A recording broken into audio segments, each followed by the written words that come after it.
કડોદરા વિસ્તાર દિવસે દિવસે ગુનાઓ અને ગુનેગારો માટે આશ્રયનું સ્થાન બની રહ્યો છે।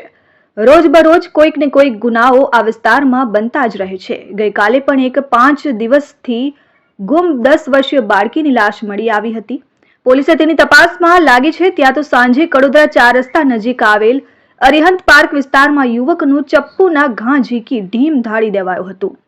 અરિહંત પાર્ક વિસ્તારમાં રહેતો અને માથા ભારેથી છાપ ધરાવતો માત્ર 18 વર્ષનો શિવમ નામનો યુવક પોતાના પરિચિતના ઘરે બેઠો હતો। જે દરમિયાન પરિચિત પરિવારની મહિલાના મોબાઈલ પર કોલ આવ્યો હતો અને તેના મિત્રના ઘરે 3 લોકોએ બબાલ કરી રહ્યા હોવાનું જણાવ્યું હતું।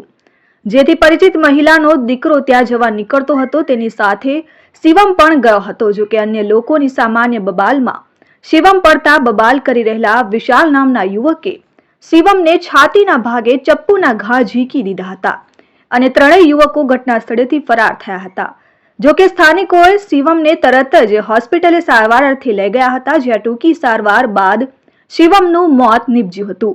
સમગ્ર ઘટનાને લઈ ઘટના સ્થળે પહોંચેલી કડોદરા પોલીસે હત્યાની ફરિયાદ નોંધી ફરાર તમામ યુવકોને ગણતરીના જ કલાકોમાં ઝડપી પાડ્યા હતા।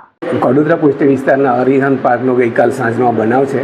લગભગ રાત્રિના 8 વાગે આ કામના જે ફરિયાદી છે સપનાબેન એ પોતાના ઘેર હાજર હતા અને એમના કોઈ દૂરના રિલેટિવ્સ ગુડ્ડુ રાજપૂત પણ એમના ઘરે આવેલા અને એમનો દીકરો શિવમ પણ હાજર હતો। તે દરમિયાન ગુડ્ડુ પર કોઈ માનવના મમ્મીનો ફોન આવેલો કે ભાઈ મારા ત્યાં 3 ઈસમો આવ્યા છે અને કંઈ માથાઉડ કરે છે એટલે તમે આવો એવું કહેતા ગુડ્ડુ તેમજ શિવમ બંને જણા ત્યાં ગયેલા અને એ દરમિયાન આ બેન થોડા સમય પછી ત્યાં ગયેલા તો એમણે જોયેલું કે 3 ઈસમો એમના દીકરા શિવમને કંઈક મારતા હતા। એમાં જે વિશાલ નામનો વ્યક્તિ છે એણે ચપ્પુ મારેલું અને એ ચપ્પુ મારતા અને બાકીના 2 જણા પણ સાથે હતા, જેમાં જે વિશાલ છે એનો એક સગો ભાઈ પણ વિકાસ હતો અને બીજો પણ એક છોકરો હતો અને આ 3 જણા આની જોડે મારામારી કરીને ત્યાંથી ભાગી ગયેલા। અને તરત જ પછી આ બેને રિક્ષા બોલાવી અને આના પુત્રને સંજીવની હોસ્પિટલમાં એડમિટ કરેલો અને એમનું સારવાર દરમિયાન મૃત્યુ થયેલું। તો આ ગુનાના કામે કડોદરા પોલીસે IPC 302 મુજબનો ગુનો પણ રજીસ્ટર કરવામાં આવેલ છે અને આ કામના કારણે આરોપીનો પણ આજે અટક કરવામાં આવેલ છે અને જે વિશાલ જે છે એને ચપ્પુ માર્યું હતું તેની પૂછપરછ કરતા તેઓએ કંઈક જૂની અદાવતના લીધે અમારે ઝઘડો થયેલો, ખરેખર ઝઘડો કંઈ માનવ અને કોઈ મિતેશ સાથે થયેલો એ બાબતે કંઈ તપાસમાં આવ્યું છે, પરંતુ આ લોકો નીચે મળતા એમની જોડે માથાકૂટ થતાં તેઓને આ ચપ્પુ મારેલું અને શિવમનું મૃત્યુ થયેલ છે। તો આ બાબતે 3 આરોપીની અટક કરવામાં આવેલ છે અને હજુ તપાસ ચાલુ છે।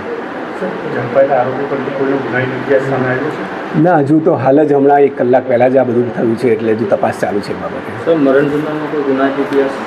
ના, મરણ જનાનો કોઈ ગુના ઇતિહાસ નથી। Bureau report, RN news, Kadodara.